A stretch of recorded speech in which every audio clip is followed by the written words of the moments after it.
Hello everybody and welcome to Atlanta for our third and final episode of Added Time presented by Christopher Ward. We are coming towards the end of our trip over here in the United States for the Premier League Summer Series, but before we return to Merseyside there is still plenty to look forward to, and we're here to let you know what that is and what has been going on in and around the training camp. And today I'm delighted to be joined by Iroegbunam and Harrison Armstrong. Thank you both for joining us. Look forward to getting into the chat with them later. But before we do, there's all sorts been going on out here since our last show. So let's have a little look behind the scenes from the footage from Chicago and also here in Atlanta.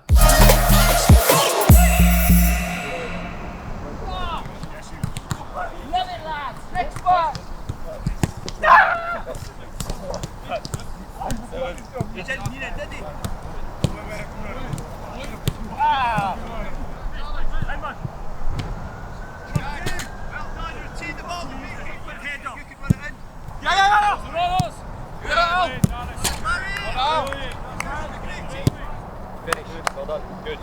Here. Well done, Charlie. Good save, Harry. Yeah, good job. Tight. Roll with this. Here, good. Well done, Billy. Well adjusted. Finish, Charlie. Yes, sir.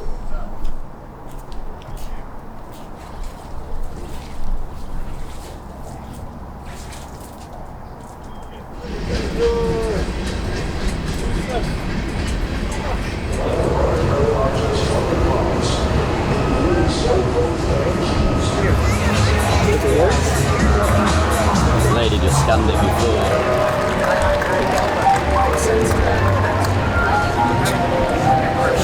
How you doing? You alright? Nice to see you. You alright? Ivory Coast to get there doing. He used to run rings. Yeah, back.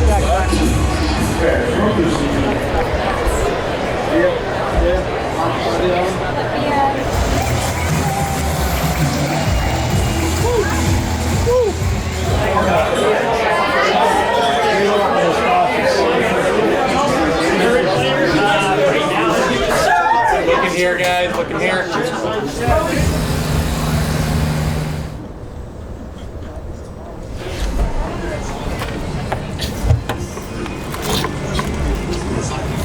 Nope. I'm quiet, are you okay? Oh, what's your role at the club? Nice to meet you. Come on, bring it in. Oh no, you can't. How you doing? You okay? Yeah, good. Good to meet you. Good to meet you. Good to meet you. How are you? We do, okay. Let me go. Whistle like that. You're going to have to turn quickly, dribble as fast as you can. Let's go. Remember, we're still doing the forward-facing moves and the turn. Watch out, coaches. How you all doing? You alright? Come on, bring it in. How you doing? You good? Good job, boys. Good to see you all. Everton on three. 1, 2, 3.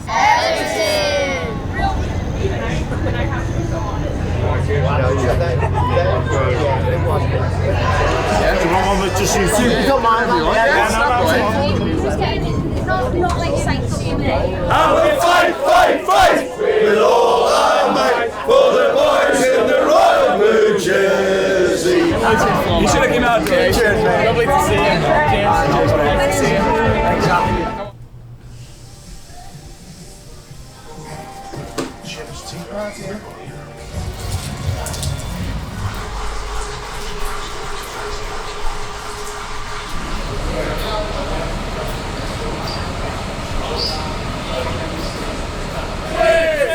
Section 301 through 37.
can all see I've had a pretty good time since I'm over here, but it's also been a trip to remember for the team and for the fans, and we've met so many Evertonians along the way. Some famous faces from across the sporting world too. One of those was UFC star Alex Pereira, who we caught up with at one of our open training sessions. So let's take a look.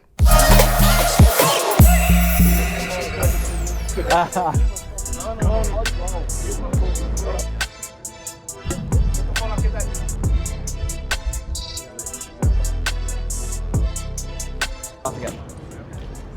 And the shoulder camera, what are you get? Ready? Yeah.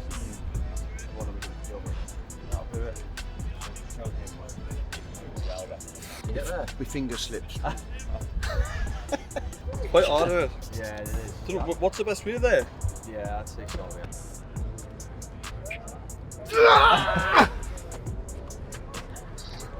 Ah! There we go, 50. Bad. 59-1. I think that's the best of the play so far.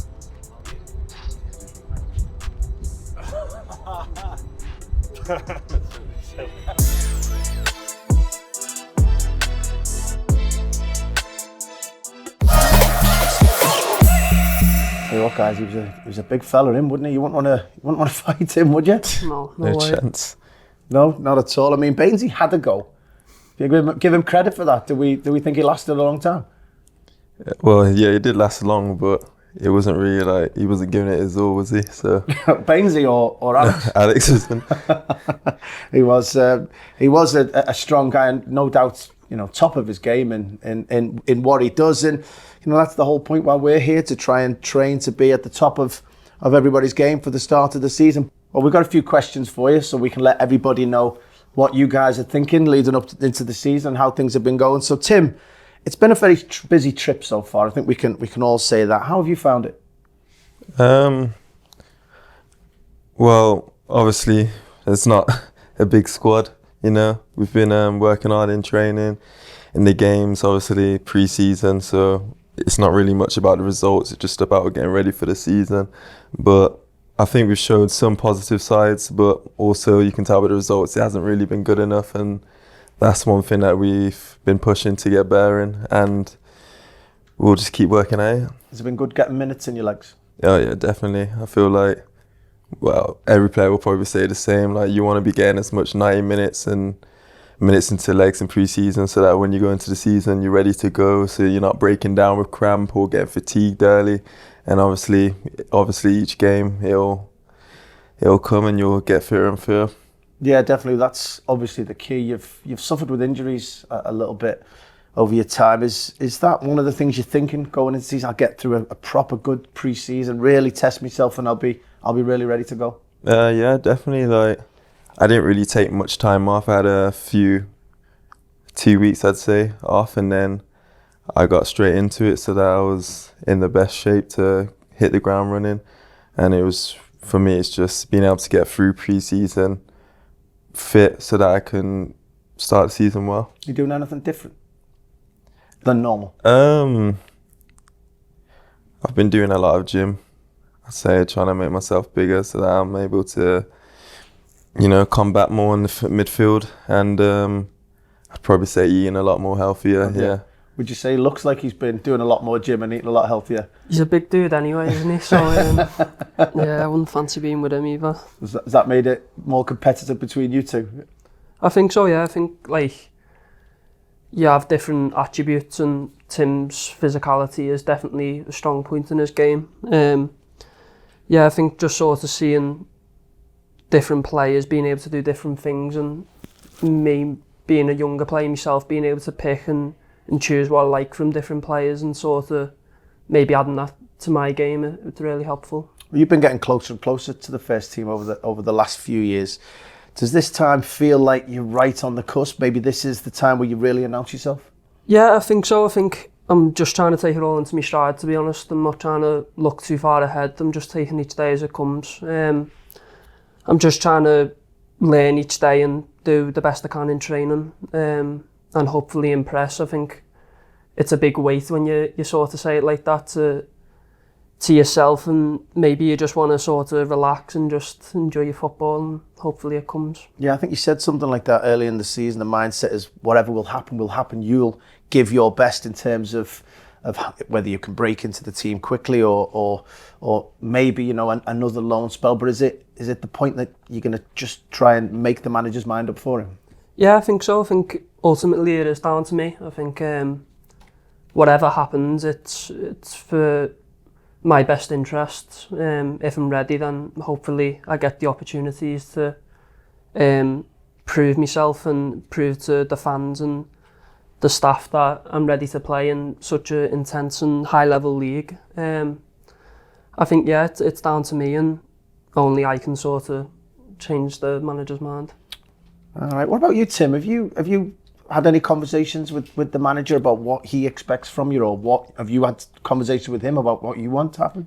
Not desire really. to get in the team? It's more like just in terms of being able to get through the pre-season injury-free, and then just seeing how it goes from there, really. And that's what I'm aiming to do, yeah. You've already had, you know, a number of games this season. You've played in the behind closed doors game at the Hill Dickinson. How was that for you both, playing at the stadium that's going to be, you know, our new stadium moving forward?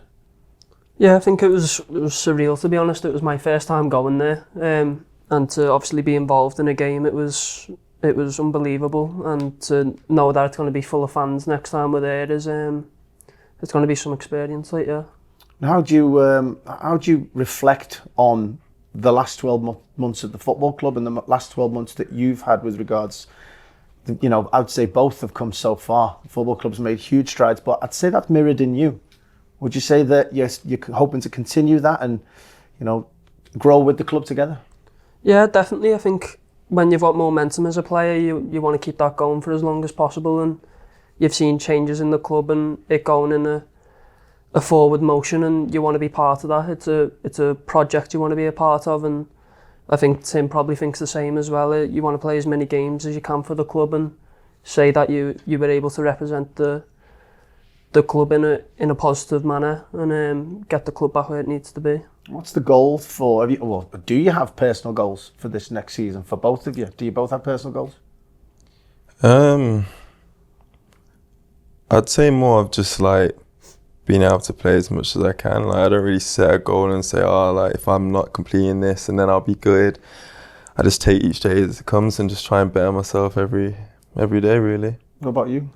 Yeah, I think I need to be realistic, and I'm at a bit of a turning point in my career where I just want to be playing as many games as possible. So I'm sort of on the same road as Tim, where I just want to be playing games and enjoying my football, and then hopefully when I become a consistent professional player, I can then set those goals. Well, you've been at the club since you were 5 years old, I think, so I'm expecting that this isn't certainly the end of your journey. You're still expecting it to be the start with them goals in mind? Yeah, definitely. I think when I was younger and I first joined the club, my aspirations were always to play in the first team. I think now I'm on the cusp of it. I definitely don't want it just to end here. I want to go on and play as many games as possible for the club and hopefully be a player that young lads can look up to coming from the city and be a role model, really.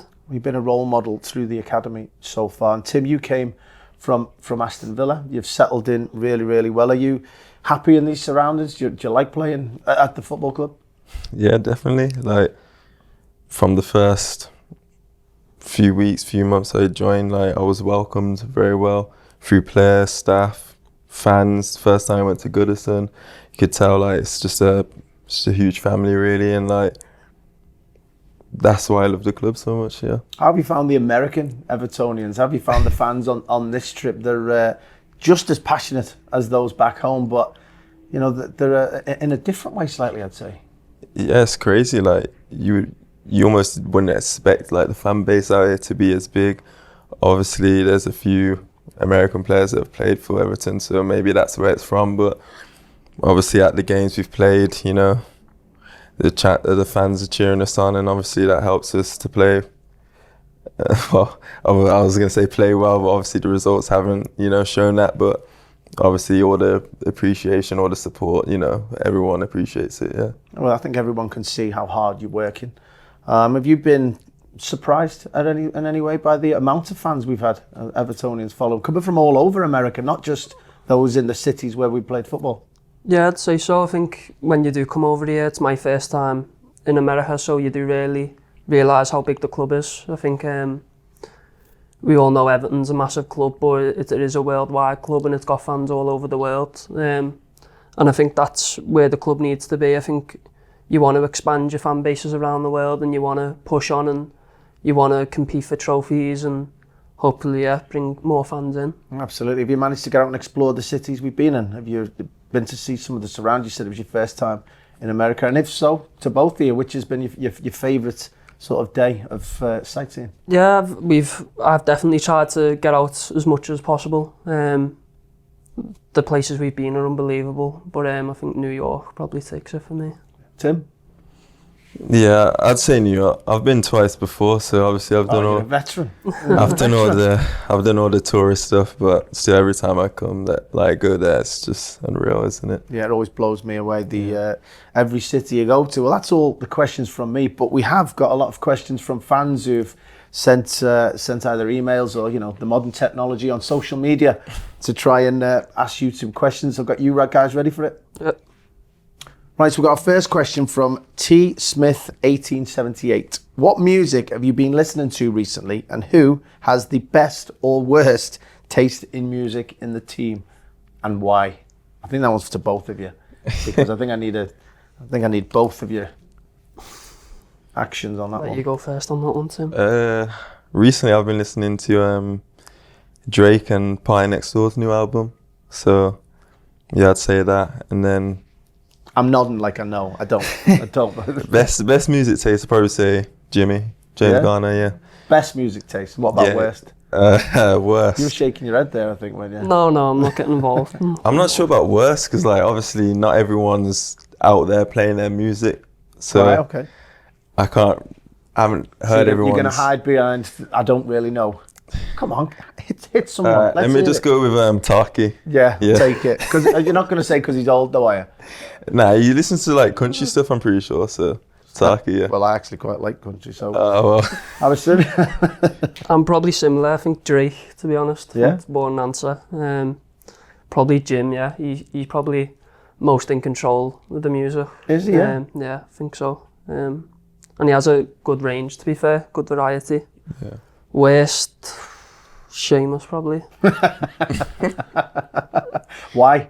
Because he's old now. I'm only listening to nothing. Don't mind it at all. Passionate investor is asking, if you weren't footballers, what would you be? I'm not sure, I haven't really got much else apart from football. It'd probably still have to be to do with football, maybe some sort of coaching or physio, something Right. along them lines. I don't have a clue, I'll be honest. We'll leave it I at that can't then, even give shall you an we? answer to that, yeah. All right, we've got a couple of questions from, I'm expecting the fans, but once you hear the names of these people that have sent them in, they might not be. So George777 asks, which teammate would you trust to most look after your beloved pet for a week? I'd say Tots, to be fair. It was the, what's it called when you exchange gifts? Christmas? Santa? Yeah, Secret Santa, yeah. He bought me a few nice gifts for my dog, so. Nice. And he still plays with them toys he got him, so yeah, I'd say Tots. Nice.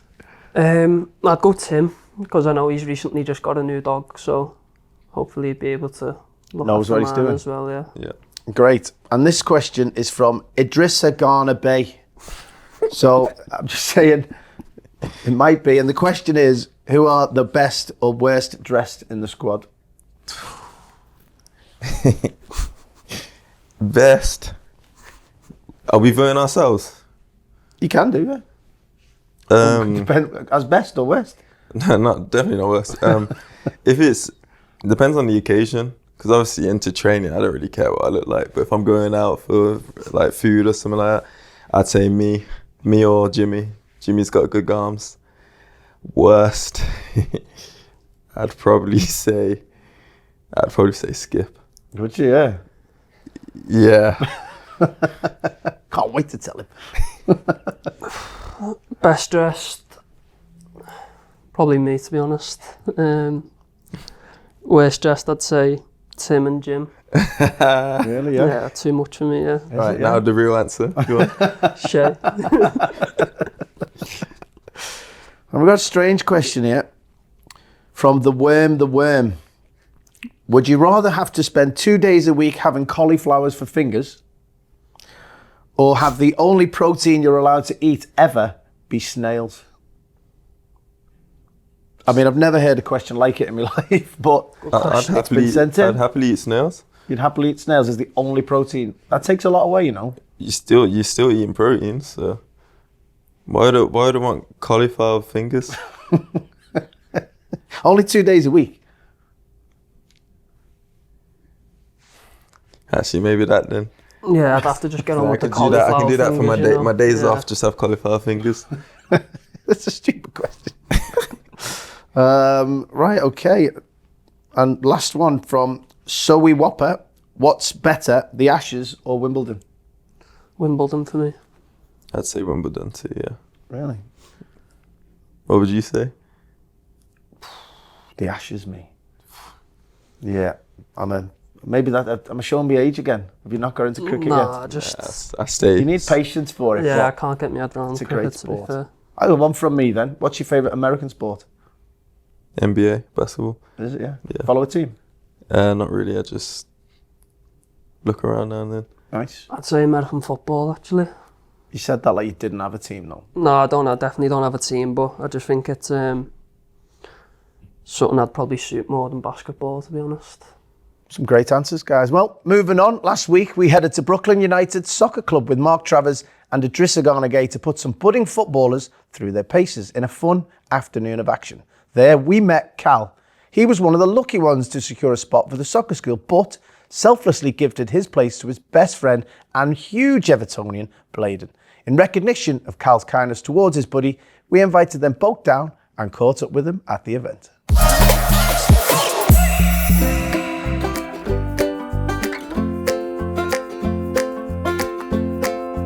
This is Cal, and he is a Man City fan, which I'm not too happy about, but he is a really good friend, and I'm happy to have him here with me right now. So we got an email last week. There's a kid that signed up. There was only limited places.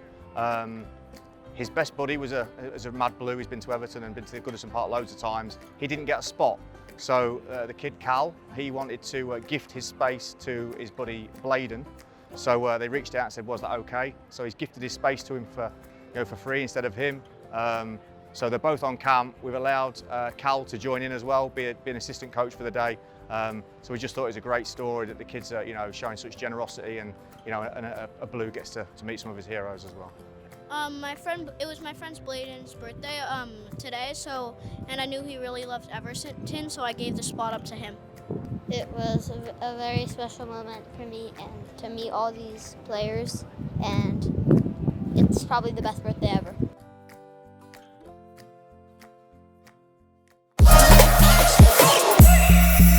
That's a great story, and a couple of lively young men, a bit like you two. Yeah. Yeah? Let's move on anyway to our themed this or that section. We're going to be asking things all American to the lads and find out a bit more about them. Right, guys, here we go. Travis Scott or Kendrick Lamar? Travis Scott. Travis Scott. Brilliant. Who is he? Singer. Is he? Not even worth explaining that one. I'm is showing me age there. The New York MetLife Stadium or Chicago Soldier Field? it? MetLife. Yeah, the MetLife. Yeah. Why? Massive I just thought the pitch was better as well. It's huge, wasn't it? Yeah. Apple pie or pumpkin pie? Apple pie. They're both pretty rancid, but apple pie. NFL or basketball? I'd go NFL. I'd definitely say basketball. Basketball. Kind of asked you already, didn't I? Beat them to the punch there before. City living or country living? Ooh. City living, I think. Yeah. Yeah. Doesn't have to be right out in the middle of nowhere country. It could be in a little exactly, village. that's what I'm saying. Be on the I'd outskirts. probably say country. Yeah. Nice. Reese's Peanut Butter Cups or Jolly Ranchers? Reese's, I'd say, yeah. Yeah. Just went through Yeah, a had bag a of them few of them, yesterday. didn't you? Nah, the Jolly Ranchers. Them Reese's is not for me, nah. No? Nah. Love it when you disagree. LeBron James or Michael Jordan? Michael Jordan. Why are you saying Michael Jordan though? I don't really know much about basketball, to be honest. That's a hard one, but I'm saying LeBron James because it's like more my time. There's nothing wrong with that. You know what I mean? You're allowed. It's like me saying, "Oh, Pele's my favorite player." I've never watched him. You know what I mean? Oh, yeah. Fair enough. How did you enjoy watching Michael Jordan? Good player, actually, yeah. Got on well with him. Last one, McDonald's or KFC? KFC. McDonald's. Nice. Well, we're nearly at the end of today's show, but before we leave you, it's competition time, thanks to Christopher Ward, the sponsors of this show. We're giving one lucky winner the chance to win a stunning C12 Loco in a colour of your choice, which is worth nearly £5,000. To enter, simply click the link in the description to this video, and good luck to you all. That's all from us for today's episode from Atlanta. A big thanks to Tim and Harrison for joining us, and thank you for watching, and to everybody who submitted questions for the lads. Don't forget, we'll be keeping you fully up to date and taking you behind the scenes for the rest of this America tour, so follow club channels for plenty of exclusive content. See you all soon.